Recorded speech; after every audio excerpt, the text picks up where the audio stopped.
बच्चों, मैं आपकी हिंदी की माँ अनामिका मैम। आज मैं जो पाठ पढ़ाने वाली हूँ वो है हमारी गुंजन बुक से। और गुंजन बुक का ये पहला अध्याय है उपवन के फूल। ये कविता है। इस कविता को लिखा है श्री त्रिलोक सिंह ठकुरेला जी ने। श्री त्रिलोक सिंह ठकुरेला जी ने इस कविता के माध्यम से फूल के मन की भावना को उजागर किया है। फूल क्या कहना चाहता है, हमें क्या सीख देना चाहता है, ये इस कविता में कवि जी ने कहा है। तो आइए हम पढ़ते हैं। हम उपवन के फूल मनोहर, सबके मन को भाते, सबके जीवन में आशा की किरणें नहीं जगाते। यहाँ फूल अपने बारे में कह रहा है कि हम उपवन के फूल मनोहर, अर्थात हम बगीचे, उपवन को कहते हैं बगीचा, तो हम उपवन के फूल मनोहर जो मन को हर लेते हैं, मनोहर जो मन को बहुत ही अधिक प्रसन्नता देते हैं, सबके मन को भाते। फूल हम सभी के मन को भाते हैं, सबके जीवन में आशा की किरणें नहीं जगाते।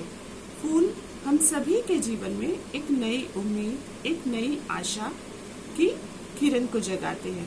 बच्चों, जब भी हम फूल देखते हैं तो फूल को देखने के बाद हमें ऐसा एहसास होता है, ऐसी भावना मन में जगती है कि शायद अब बहुत अच्छा होने वाला है। तो ये जो उम्मीद है, ये जो आशा है, ये फूलों के द्वारा जगती है। हिलमिल हिलमिल महकाते हैं मिलकर क्यारी क्यारी। जब हवा चलती है तो फूलों की जो टहनियां हिलती हैं तो उससे कई फूल एक दूसरे से टकराते हैं, और हवा जब चलती है तो उन फूलों की खुशबू जो है वो सारी ओर, चारों ओर फैलाती जाती है। तो मिलकर क्यारी क्यारी, अर्थात फूलों की जो क्यारियां बनी होती है जिनमें फूल के पौधे लगाए जाते हैं, तो जब वो हवा चलती है तो वो जो फूल की टहनियां हिलती हैं तो उससे क्या होता है, खुशबू फैलती है चारों ओर। और इससे क्या होता है, फिर इसके बाद फूल कहना चाहते हैं कि सदा सुख, दूसरों को सुख दे, यह चाहत रही हमारी। फूल की ये चाहत है कि वो हमेशा दूसरों को सुख दे। और बच्चों, ऐसा ही होता है। हम जब भी फूल देखते हैं, कोई भी फूल हो, हम जब भी फूल देखते हैं तो हमें बहुत ही अच्छा महसूस होता है, हमें सुख मिलता है।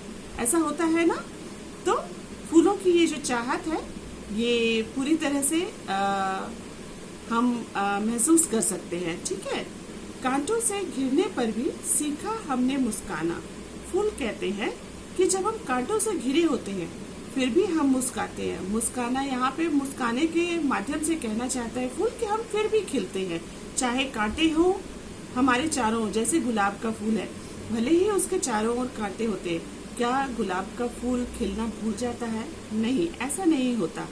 तो कांटों से घिरने पर भी सीखा हमने मुस्काना, सारे भेद मिटाकर सीखा सब पर नेह लुटाना।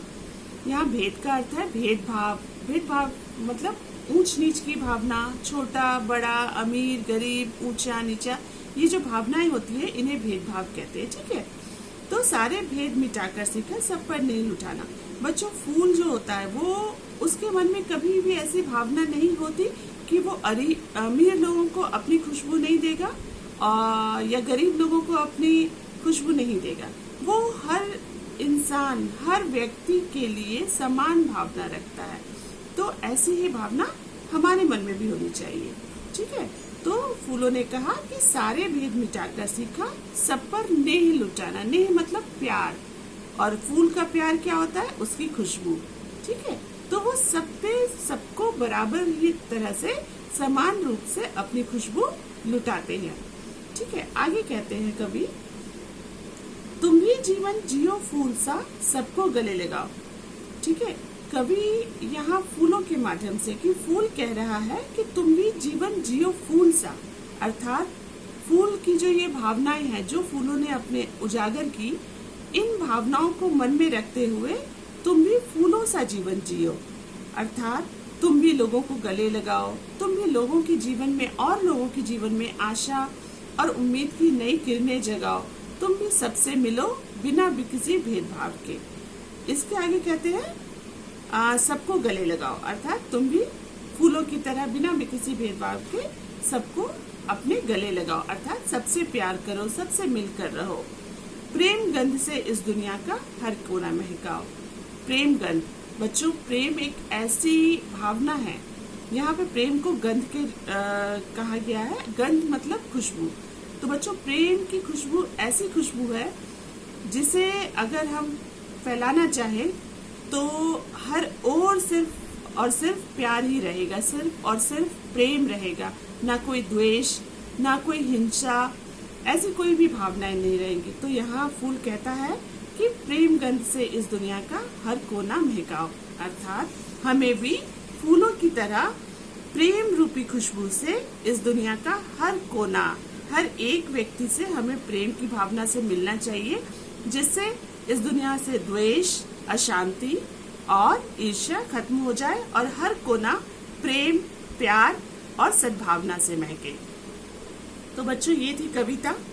अब आप इस कविता को एक बार फिर से पढ़ेंगे, ध्यान से सुनेंगे, ठीक है। इसके आगे क्वेश्चन आंसर मैं आपको नेक्स्ट वीडियो में या वर्कशीट में भेज देती हूँ। तब तक के लिए स्टे सेफ, बी हैप्पी, सदा खुश रहें, अच्छे से रहें, बाय।